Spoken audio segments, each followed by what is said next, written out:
Pada Kamala, Jay Anilo Premadhana. These are some of the famous bhajans. So the topic today is embodiment of pure devotion, the Acharya who moves hearts.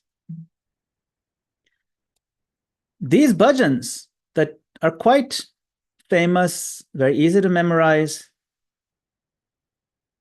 they're also each one of them infused with a great deal of feeling. They move the heart of everyone. They also have one thing in common.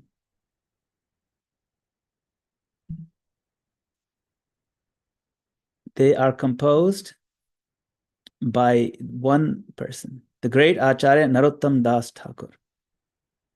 Any Gaudiya song that is known to melt hearts, it'll almost always be among the long list of bhajans by Narottam Das Thakur.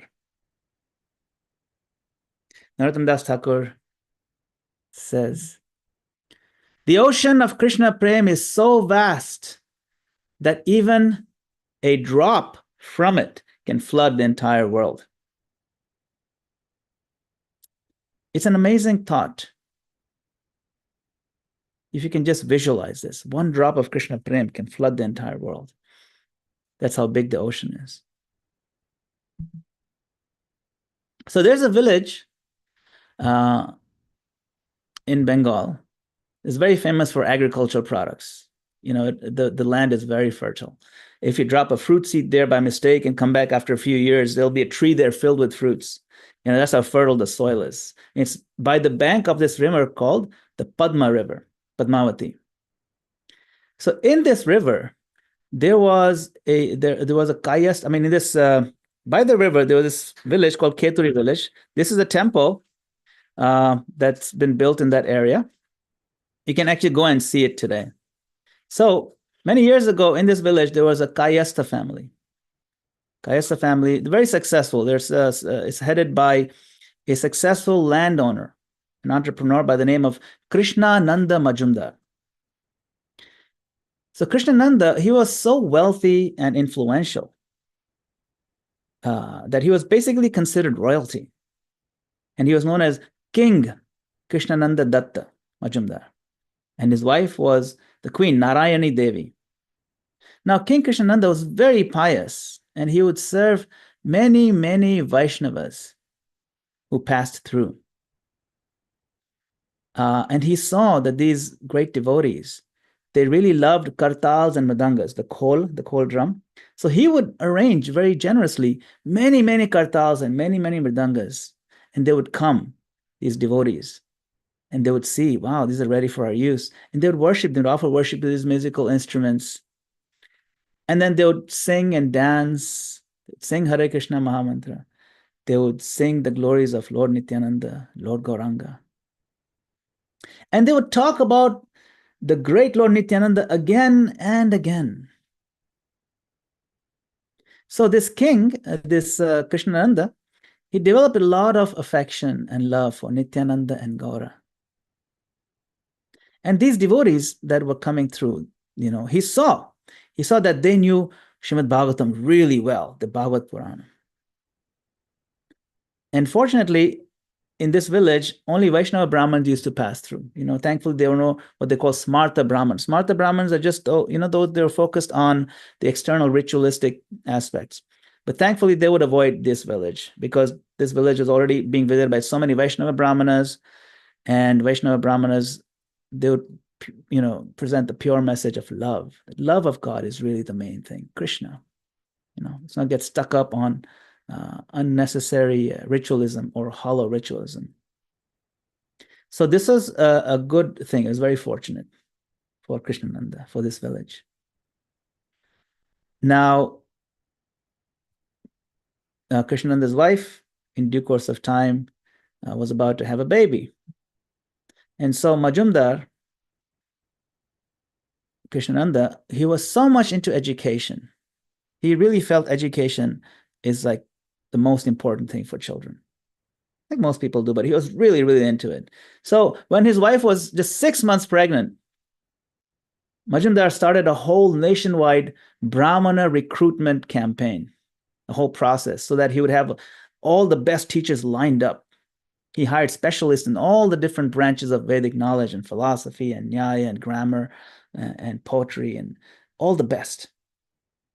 And you have them sit and prepare for the baby to come, so that when the baby is ready, then they can start teaching him. So you'd walk around and ask the teachers, so how is it going? He would ask. Oh, yeah, yes, Maharaj. We're just completing the study, the summarization of the great Vidyasagar's commentary on such and such. I said, yes, good. Be sure it's done on time, okay? Because we only have 3 more months before the baby is born. He said, oh, don't worry. We're already preparing these nice big block letters so the baby can read them easily, and he'll get a top-notch education. Don't worry, the top-notch, the best in the world. So Majumdar became really happy. He said, my son will become very learned and much more learned than me. He'll be like the Brahmanas. And so he'll not just be appreciating Brahmanas like how I do. Yes, Brahmana is very nice, but he'll actually be educated as them. And he'll know what they're talking about. He'll really understand the philosophy, So when the baby was born, then he got a whole bunch of astrologers. Majumdar said, we need the best astrologers. We need to get the panditas ready for their recommendation on how to name this child. And so, of course, the panditas, they were, for several days, they're looking at the charts and they argued amongst themselves. And they finally came to a consensus that no, this child's name has to contain the syllables na, ra, and ta.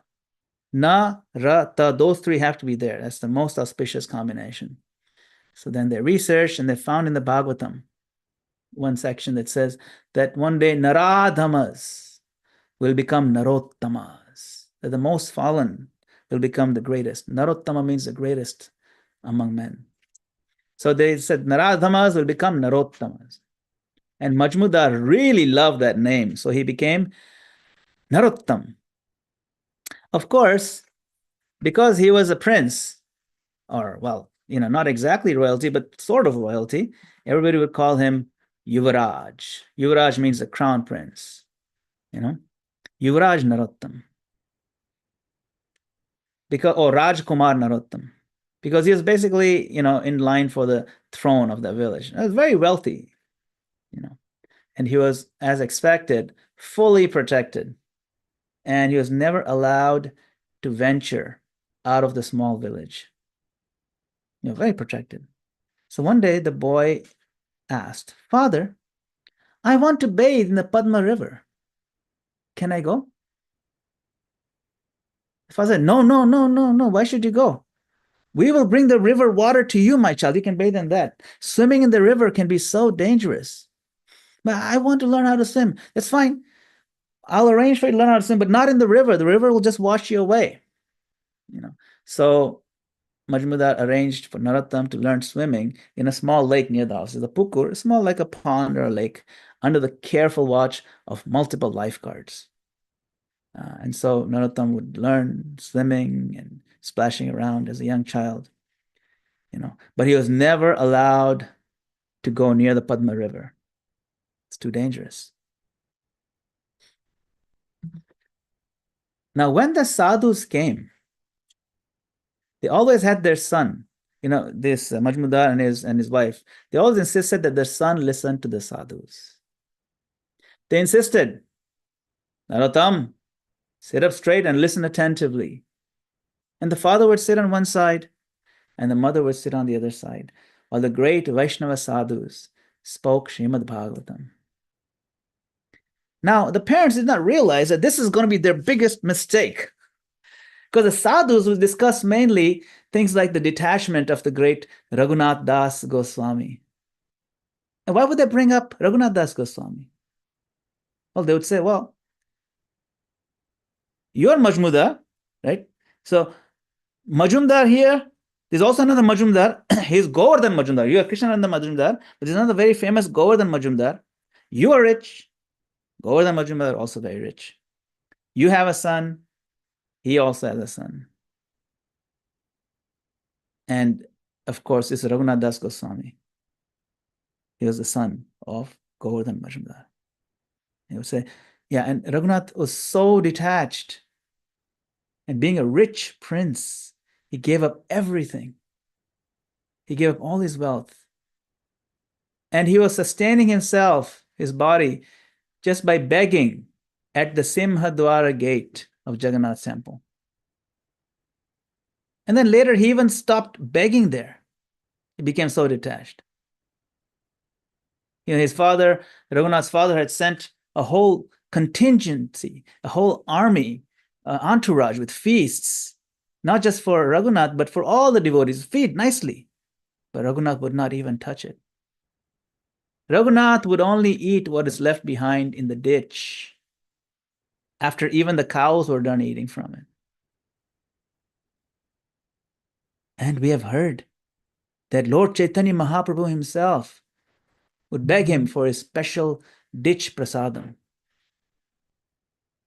Now, Prince Narottam, after hearing these kathas, he would ask before eating. He would be so engrossed in these stories, and then he would be so absorbed in how Raghunath was so detached. There must be something about this Gaura Bhakti, something nectarian about it. So whenever it's time to eat, Narottam would ask, is this offered to Gaura? And they would say, yes, of course. This is offered to Gauranga. This is Mahaprasadam offered to Gauranga. But what is Raghunath Das Goswami? What is he eating?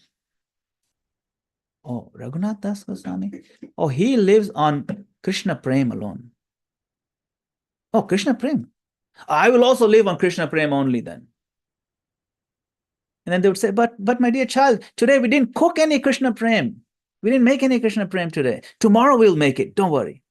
So then next day, they would prepare a nice pot of vegetables and rice and dal, all in one, and make it a dish and call it, hey, this is Krishna Prem.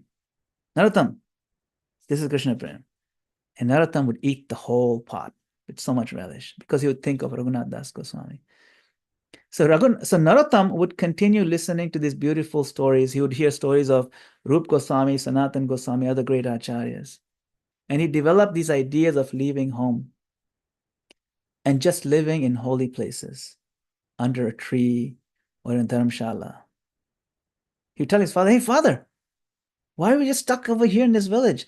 Won't you want to live, go travel around the holy places, pastimes of Lord Krishna, pastimes of Lord Gauranga, live under a tree or live in a Dharamshala, live very simply and just absorb our consciousness in these wonderful kathas? And, we can live like Raghunath Das Goswami. We can live like Rup Goswami under a tree. He was so excited. And the father would explain, look, Narottam, these are great worshipable personalities. We can hear about them. We should hear about them, but we can never become like them, They're not ordinary souls. We can follow in the footsteps, take the instructions, but we can't imitate them. And Narottam would say, yes, we can never be like them or live like them. But in his mind, he would think, I want to be like them. I want to live like them.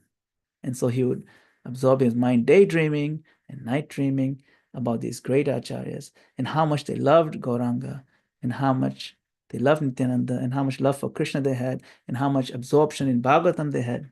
This is all he saturated his heart with as young Narottam. Now we take a little bit of a flashback in time and we go to a moonlit night by the shores of the ocean at Jagannath Puri, and the waves are lapping at the sand. And Lord Chaitanya Mahaprabhu is on a walk with Lord Nityananda Prabhu. The moon is full, and their glowing effulgence is defeating the effulgence of the moon. Every step Mahaprabhu took on the beach, a wave of the ocean would come and touch his lotus feet to taste the divine nectar. And Nityananda would say, hey, did you see that? What? See what? Just see how much love for Krishna the ocean has, Krishna Prem. And Mahaprabhu like, where's love for Krishna? Tell me, please give me a little bit of love for Krishna, please. I don't have any love. Nityananda is like, this ocean is washing your lotus feet because they are filled with love for Krishna. And Mahaprabhu would be very morose. He said, no, I do not even have a cent of love for Krishna. You please go out immediately and get me this love. Bring me some of this love. Knock on every door. Someone out there must have it. I will sit right in this spot. I'll stand right here and you bring me some. Right now, go. Nityananda didn't know what to do, so he ran into the city, Jagannath Puri.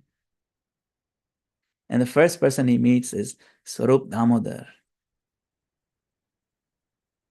And he tells him, Mahaprabhu wants some Krishna prema. He said, go anywhere and get some. I need it right now. So Swarup Damodar, he saw that, okay, he understood that these divine personalities, Nityananda and Gauranga, they usually get into sometimes these super ecstatic exchanges and moods. So he said, okay, don't worry. Stay here. Don't go anywhere. I'm going to bring some for you, okay?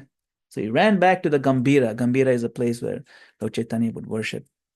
It's a very small room in Jagannath Puri. And he found this lotus garland, it's effulgent, and he brought it out. It's a Mahaprasadam garland. And he gave this garland to Nityananda Prabhu. He said, here is Krishna Prema. I can confirm that this is genuine Krishna Prema. Give it to Mahaprabhu. So Nityananda took it back. And by this time, the water was up to the knees of Mahaprabhu. And Nityananda's looking, where does this water come from? This water was not from the ocean. It was from the tears of Mahaprabhu. He was standing in a puddle of his own tears as he cried, where is Krishna Prem? Why don't I have any? My Lord, please send me some Krishna Prem. And then Nityananda gave him the garland. He says, this garland is Krishna Prema. You please wear it.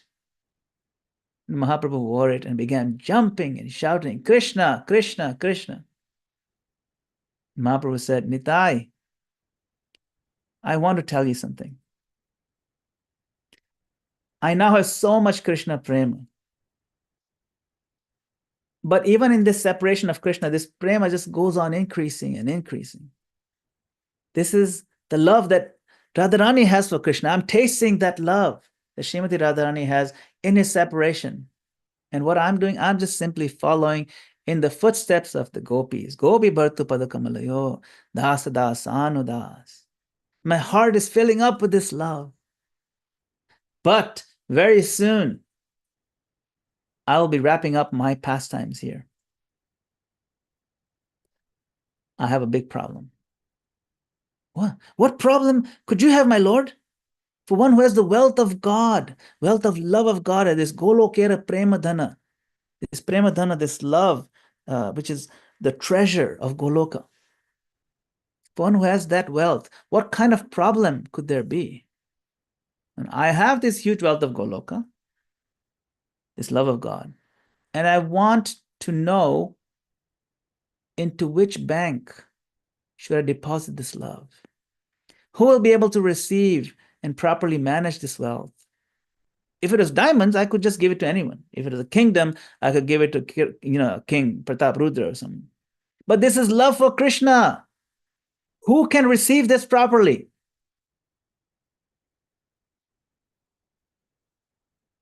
And Nityananda said, my Lord, you know better than anyone else, my Lord, who is suitable. You please find him. And Mahaprabhu looks at Nitai and he says, who is more suitable than you, Nitai? I want to give all my Krishna Prem wealth to you, Nityananda. Lord Nityananda says, what? Look, I'm already on the verge of insanity. I'm quite unstable right now. And you keep giving me assignments to preach. Shuno Nityananda, Shuno Haridas. You tell me, go here, go there. If I'm drowning in this love, then how can I even practically go out and preach? Then Mahaprabhu said, okay, look, I'll tell you how to deal with this. You take this love for Krishna that I have, and then you add into it your love for me. So you take Gaura's love for Krishna and Nitai's love for Gaura, and you put it together and you deposit this. Where? Where should I deposit it, my Lord? Into this bank. There's a special bank. I'll give you the address. Bank? What bank? Is the bank of the Padma River at Caitanya. Very special bank, very special place. You go and deposit this into that river. And when she asks me what I'm depositing, what do I tell her? Oh, you tell her that this is a parcel of my love for Krishna combined with your love for me. And one day, the inheritor of this wealth will come.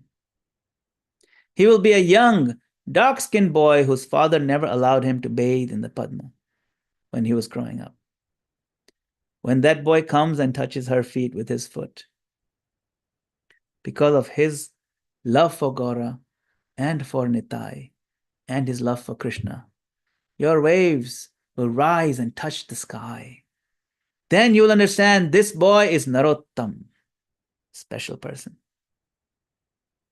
Then Nityananda asks, wow, so much love this boy will have. Then what should she do, my Lord? What should Padma river do? Padma should take this treasure of my love for Krishna and your love for me and give that whole treasure package to Narottama. He is the qualified recipient. Now, Lord Nityananda sat down to process this. And he asks, my dear Nimai, what will he do with this treasure? What is the whole point of this exercise? Then Mahaprabhu said, at that time, when society will be infected with so many anti-devotional speculations in the name of religion, and people will wonder, what is the pure philosophy of God? What is the true love of Godhead look like? At that time, this person, Narottam, will take my love for Krishna and your love for me and his own love for both of us, and he will reestablish pure Vaishnavism, pure Vaishnava Dharma. Every word that will come out of his mouth will be filled, brimming with love of Godhead. And anyone who sings those words will certainly get love of God. So years go by. Chaitanya Mahaprabhu winds up his pastimes. Nityananda Prabhu is still going around village to village. And as he's traveling, he came up to a village and he says, what place is this village?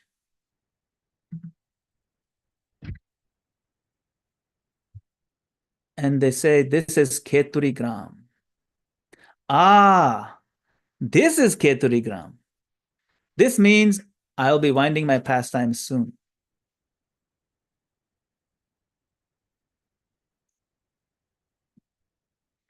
Time for me to go and make the bank deposit into the Padma River.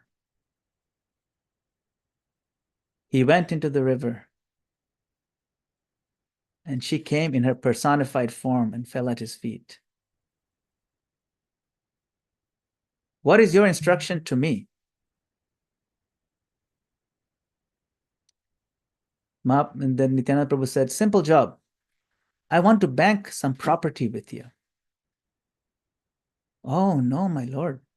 No one banks any property into a flowing river. In just a few hours, look how fast I'm flowing. Just a few hours, it'll be washed into the ocean. It doesn't make sense. No. This property will stay right here. This is what it is. This is Gauranga's love for Krishna and my love for Gauranga. Here, take it. And she's like, what?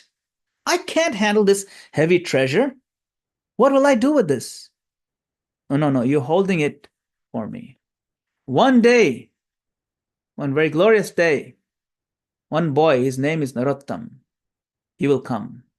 And by his touch to your waves, your water will rise and your waves will go so high they'll touch the sky.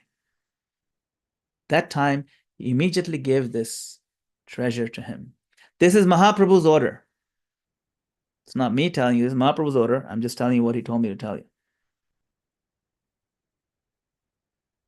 And then Nityananda left. And the next morning, everyone saw that Padma River had overflown and flooded. And they're wondering, wow, what's going on? Padma is overflowed. It hasn't even rained. It's not the rainy season. What's going on? This is amazing. Like, is this pralaya happening? Because she had now so much extra weight, so much love deposited into her banks. So now we come back to Majumdar's house. And Narottam is grown up quite a bit. Some Vaishnavas had come from Jagannath Puri. And they explained that Lord Chaitanya is no more visible. He's wound up his manifested pastimes. He's disappeared. Narottam asked sadly, what? There is no more Gaura. And then, no, his father said, no, Gaura. Actually, Gaura has gone to Vrindavan. That's what they're trying to say. Then I need to go to Vrindavan. Let me out of this door right now. So his father tried many different ways to prevent Narottam from leaving, running away from home. And Narottam would just pace back and forth in his room like a tiger in a cage. Angrily, he would say, or bang on the walls and say, when are we going to Vrindavan? When? Every time I say we're going to Vrindavan, you say we're packing. You've been packing for 6 months. What are you going to pack? You're going to pack all the grains in the village, all the trees here? What are you going to do? He was very upset. Every time I asked you time to go, you said, no, some devotees are coming, going to have a program. After they're gone, then we'll go. And they come and then they go, we have a program, and we're still not going to Vrindavan. What's going on? I need to go now. And he looked out the window one evening and he saw the shimmering reflection of the moon on River Padma. And it was a golden moon. And it reminded him of Lord Gaura's golden color. And he saw Gaura. He looked around. He couldn't find a way out. So he climbed up. He found that he had a tiled roof. And he climbed up and pushed out one of the tiles. And he jumped off. He started running. He arrived at the Padma River. And he was just mesmerized by the golden hue of the shimmering surface. And all he could think of is Gaura, Gaura. He just walked into the river. At that point, Padma started rising and rising, and her waves rose up to the sky as was predicted. And she came out holding a lotus flower. And she gave the flower to him in the personified form and said, you must be Narottam. I have been waiting for you for a long time. This is your property. So what is this? This is the love that Gaura has for Krishna and the love that Nityananda has for Gaura. I can no longer hold this property. I can't hold it for too long. It is time. I'm so glad you have come. As soon as I heard Gaura and Nityananda, he was just absorbed. He graciously accepted the gift. I said, where is that Gaura? Where is he? And as soon as he touched that lotus, his body started turning from dark skin to golden skin because he was getting transformed by constantly meditating, Gaura, Gaura, Gaura. So I need to find Gaura. So Narottam Das Thakur is a great Acharya. I'm going to summarize a little bit of his life, some of his teachings. So he was born in a royal family. We mentioned that in 1533 in Keturi. He had constantly had visions of Chaitanya Mahaprabhu's pastimes. He would hear about Mahaprabhu and Nityananda from these traveling devotees, and he experienced a deep longing for Krishna. When it was time, he left this royal life to seek pure bhakti. Then later on, he studied under Jiva Goswami in Vrindavan, and he served Loknath Goswami, who was one of the great acharyas, as a menial disciple. He mastered Gaudiya Vaishnava philosophy. Now, he wanted to take initiation from Lokanath Goswami, but initially Lokanath Goswami refused. He said, I don't take disciples. But Narottam would secretly clean Lokanath Goswami's area where, like there was like bathroom area there. He would clean that area every time. And Lokanath was like, what? Who's been cleaning this without even telling me? And he was just moved by his humility and finally gave him initiation. So he received that divine gift of Vaishnava initiation from Lokanath Goswami. That's why, he mentions that name in quite a few of his bhajans. Like we know Shri Guru Charana Padma, we sing that daily. At the end, he said, Lokanath Lokera Jivana. So that Lokanath refers to his spiritual master. Right? So this Narottam Das Thakur has written many, many bhajans like that. So he respects and recognizes his spiritual master in some of his bhajans. So he composed many, many bhajans and kirtans to inspire the masses, where he would encapsulate the most difficult and the deepest philosophical points into simple local language, very poetic, very heartrending, and moves the soul immediately. So his bhajans are very, very powerful. He was the one who organized the very first grand Gaur Purnima festival in Keturi. And this festival is still very famous, Keturi festival. It was a historic event. It brought together Janava Mata, Srinivasa Acharya, Shamana Pandit. These are other great devotees. They got the deities of Gaur Nitai, Radha Krishna established. And he did kirtan that was so powerful that Lord Caitanya Nityananda appeared, in that kirtan. So Narottam Das Thakur is a great devotee of the Lord. His teachings, his bhajans, they continue, inspiring so many. What are some of the bhajans that I mentioned? Some in the earlier on. They move the heart.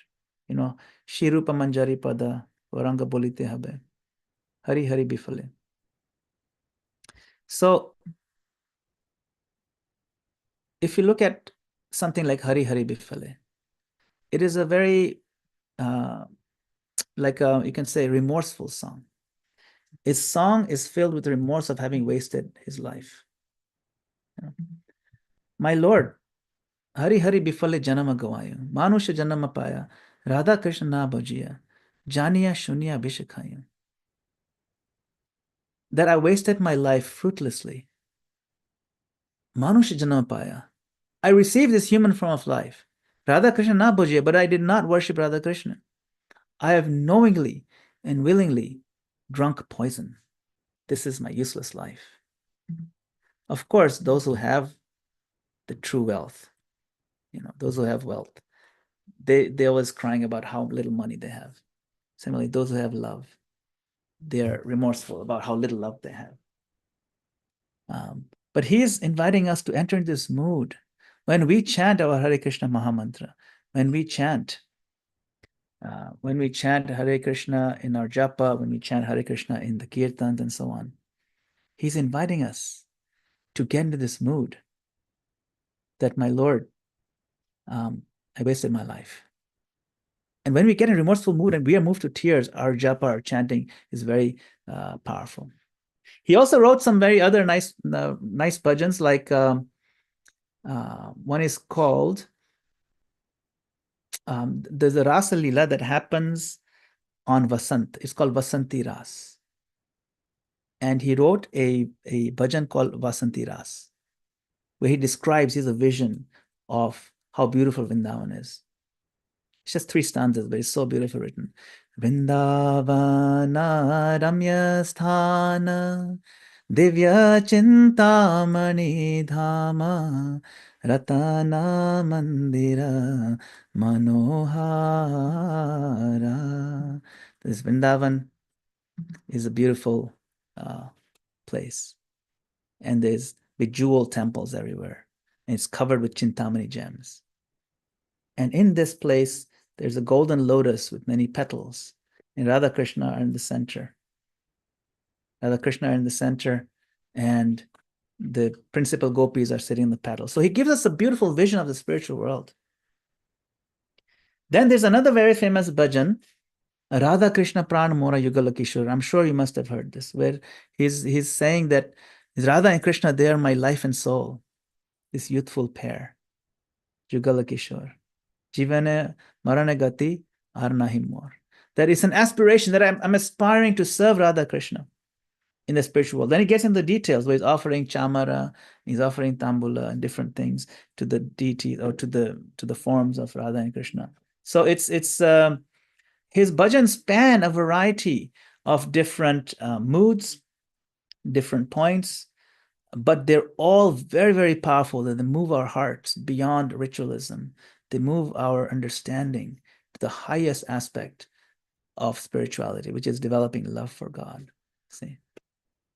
Then he also has beautiful bhajans like Nitai Pada Kamala, that the mercy of Lord Nityananda glorifies Lord Nityananda's lotus feet as the only shelter. Koti Chandra Sushitala, that these two lotus feet of Lord Nityananda, they are Koti Chandra Sushitala. They are more cooling and soothing than millions of moons. See?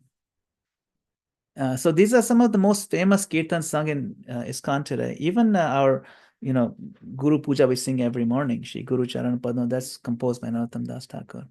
See. So today is his appearance day. We can learn a lot by meditating on him today. So what are some of the lessons that we can take? Total surrender. He was completely surrendered, and his humility and his guru seva, his devotion to his spiritual master, were legendary.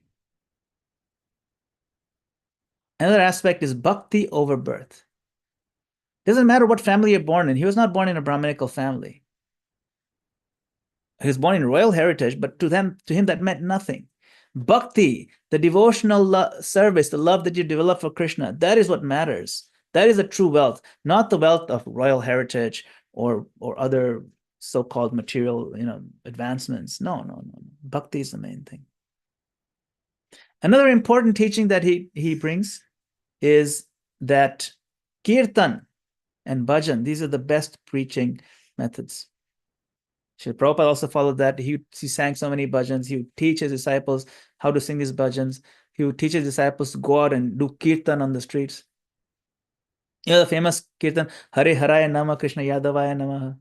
That's written by Narottam Das Thakur. Very nice, right? Kirtan out on the streets, kirtan in the homes, bhajans. These are the best preaching methodologies. And then another thing that he taught is unity in the Gaudiya mission. Unify, stay unified, and spread Krishna consciousness together. How did he teach that? He organized this Keturi festival as a model that get together, all devotees come together. It's a model for ISKCON devotees. And we do that too, where, devotees get together and we'll pull the rath together, or we'll have festivals together. Sometimes we get together from all over the country to do kirtan together and in say Sadhu Sangha retreat. Or sometimes, like when the New York Rath Yatra is happening, so many temples, devotees come from different temples to New York and pull the Rath. This idea of coming together from far away, different places, and bringing the energy, like how he did for the Keturi festival. This is spearheaded and pioneered by Narottam Das Thakur. So how can we ISKCON devotees, how can we apply these teachings today? We should learn his bhajans, chant them, discuss them, sing them, spread them. Take that mood. Second, we can serve ISKCON through preaching and through unification efforts. Third, learn from him how to take shelter of Guru. Learn from him how to take shelter of Vaishnavas. How did he teach that?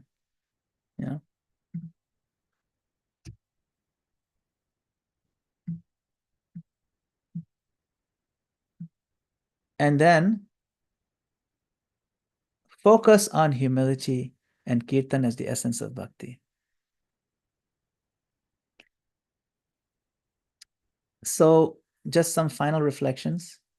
Srila Prabhupada said that This is one lecture Srila Prabhupada said. Narottam Das Thakur's versions are accepted as Vedic versions, Shruti Pramana. Vishwanath Chakravarti Thakur says that the statements of Narottam Das Thakur are as good as Vedic evidences. Therefore, we quote from Narottam Das Thakur often. So we have tremendous opportunities in our life to worship Narottam Das Thakur. Today is a very special day where we can certainly get extra mercy because it's appearance day. We can pray to him. Find bhajans that you haven't heard before. Sing them. You can look them up on how to sing them. There's so many. His prarthana itself has so many dozens and dozens of bhajans. We have our website. There's a website, right? KK Songs, very popular website. If you just look under there, this organized by the author. Look under Narottam Das Thakur. It's a long list. You can just scroll and scroll of his bhajans. See what appeals to you. Any one of those moods, if you can imbibe even a fraction of it, then we'll get a sense of what is that drop of love of Godhead that he talks about, and how that one droplet of love can overflood the entire world because it's infinite. So today is that special day. I will pause here if anybody has any other comments or questions or anything else you want to share on your own realizations about Narottam Das Thakur. And I want to thank you for this opportunity. Hare Krishna. Srila Prabhupada ki jai. Hare Krishna Prabhu. This is Vindyavali. Sure. I just would like to know if you can sing any bhajan, because you're telling a lot of bhajans. I love bhajans. I heard a lot of Narottam Das bhajans, that describing Vrindavana, that was also beautiful bhajan. Anything, any bhajan which you like, if you can sing.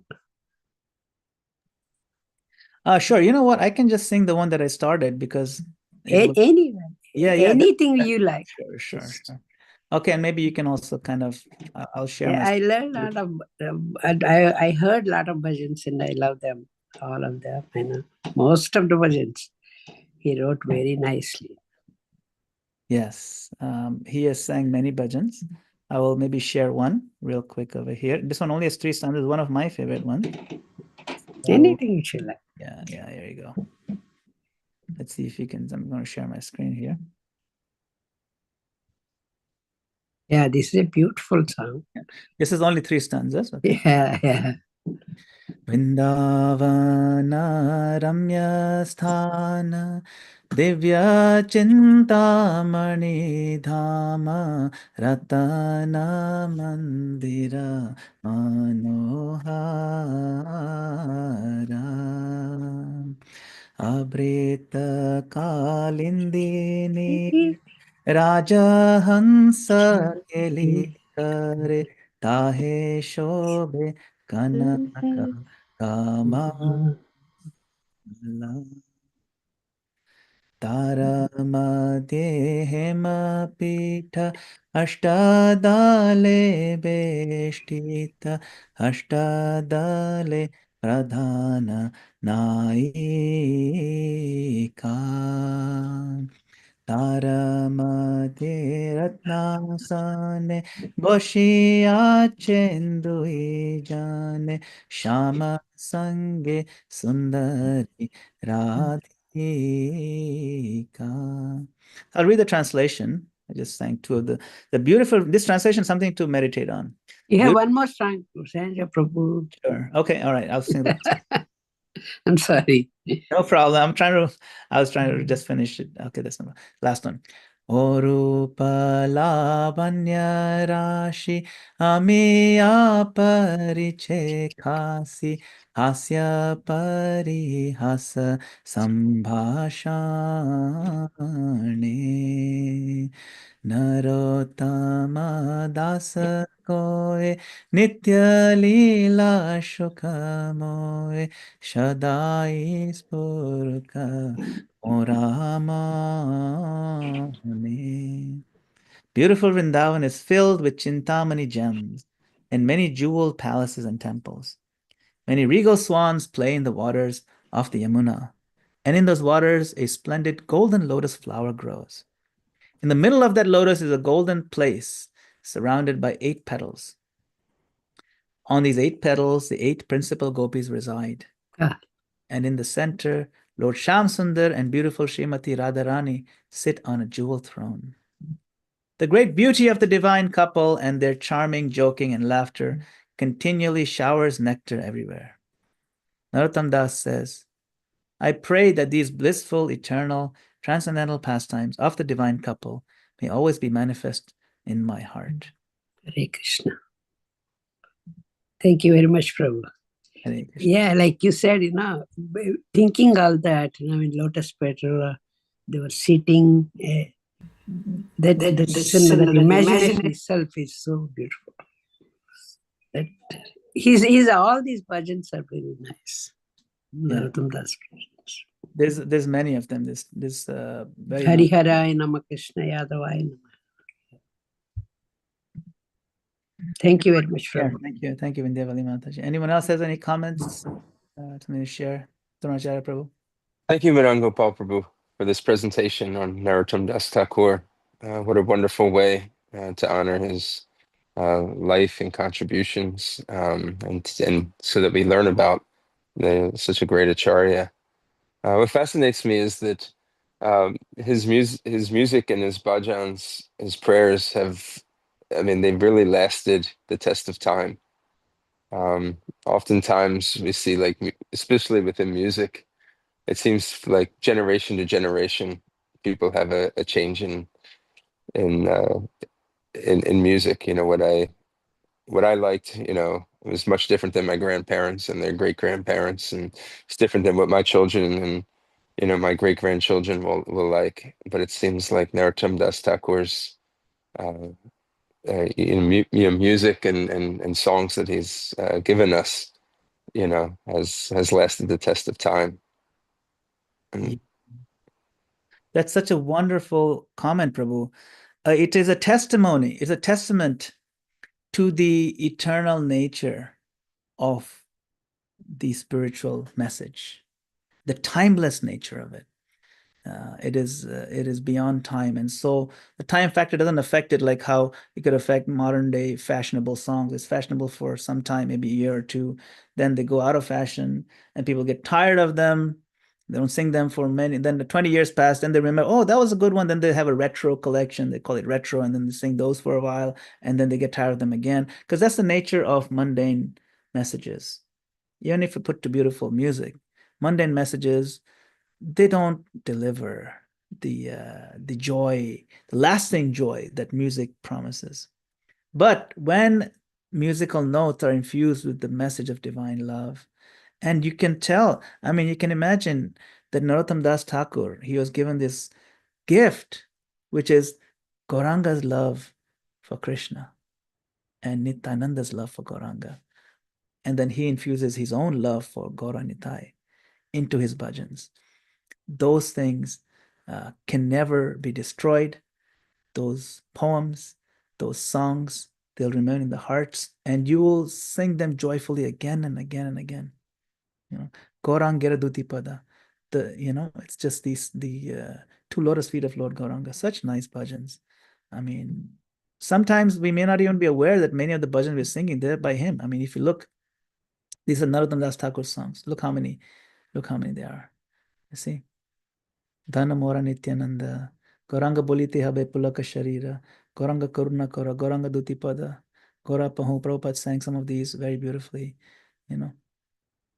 right? So many. Hari Hari Bifale Janama Gumayu. So if you're familiar with these, definitely sing them. And if you're not familiar with them, then let us learn them. Jaya Anila Prema Dhana Karuna Prachur. This is one of the most heart-rending songs I've ever seen. This is when he's feeling the separation from all the acharyas, from Mahaprabhu. Kaha Mora Sarup Rupa, Kaha Sanatan. Ekakale Kotha Gela. Gora Nataraj. Where's my Gora Nataraj, the dancing Gauranga? Where is he gone suddenly? And then Pashane Kutiba Mata. I'm going to break my head on a rock. I can't stand this separation. It's so amazingly moving, if you read these and sing them. And then, of course, Radha Krishna Pranamora we talked about. Shri Krishna Chaitanya Prabhu Daya Karo More. This simple bhajan, Shri Krishna Chaitanya Prabhu Daya Karo More, is full of so much, not just nectar, but so much philosophical points. You can go on and on talking about it. So this is the amazing magic of Narottam Das Thakur's bhajans. It's not only they're simple to learn, easy to understand, but they carry the import and the purport of all the Vedic literatures, and they move the heart immediately. And so we sing them. So if anybody on this call is not familiar with them, please find these songs, learn them, figure out how they, it's easy to learn how they're sung. You can Google them or find them on YouTube, different versions, see which tune you like, understand the lyrics, the wordings, and then sing them on a daily basis. You will not regret that decision. Hare Krishna. Oh, thank you, Prabhu. Very nice presentation. Thank you for talking about this bhajan. This is one of my favorite things that I like to do every day. Both songs that you sang, I've been singing again and again. Then I just memorize them. I can sing them nicely. And I really, really love all this bhajan of Narottam Das Thakur, Bhaktivinoda Thakur. It's really like I used to sit down and just sit and sing one after one another. Yes. No, this is the life. This is the life. This is the joy of life. Golokananda Mataji. This is Yeah. the joy of life. If you can sit and just sing them one after another and meditate on what they mean, our own Krishna consciousness will flourish like a flower, and it will grow like anything. And we will develop the taste, because this is what Mahaprabhu has given. We'll develop a taste for chanting. If we can chant while crying, like we chant Hare Krishna, right? Hare Krishna, Krishna Krishna, Hare Hare, Hare Ram, Ram Ram, Hare. If we are moved to tears, then we know our japa is successful. That's true. But if we are not, then we can get inspiration by the meanings of these bhajans to move our heart to tears. We can read one bhajan real quick before chanting, get in the mood, get in that message that, my Lord, I wasted my life. I'm so sorry. When we approach our chanting with that, with the sense of remorse, oh, it'll be so purifying. Or, my Lord, I'm so thankful, I'm so grateful what you've given. You've given all this acharyas, you've given this wealth to me, wealth of love. And that gratitude can overflow in the form of tears too. And then, oh, your chanting will be so sweet. You will never forget. Then other things in life, the ups and downs of life, they don't bother us anymore. Because see, a life has ups and downs no matter what. But this takes off all the edge off of the pain from that. And we realize this is not a real life. Real life is absorbing in the holy name. Bhaktivinoda Thakur says, in all the 14 worlds, there's nothing more to be had than the holy name of Krishna. All the other things everything else is trivial, it's insignificant, it's inconsequential by comparison. So, okay, Hare Krishna. Okay, it's I think it's 8:45, 8:46. Acharya Prabhu. Thank you, Madan Gopāla Prabhu, for your time this morning. It's such a pleasure to see you on our morning classes. We hope to see more of you in the upcoming months, and for delivering this message of the glories of Narottam Das Thakur today. Thank you to all the devotees that came. Have a wonderful Krishna conscious day. Be careful out there. It's a snowy morning. Travel will be a little bit slow. And we look forward to seeing you tomorrow. Haribol. Thank you for the opportunity. We'll see you soon. Haribol. Hare Krishna. Thank you very much. Hare Krishna. Hare Krishna. Vancha Kalpatarubhishcha, Kripa Sindhubhyeva cha, Patitanam Pavanebhyo, Vaishnavebhyo, Namo Namaha.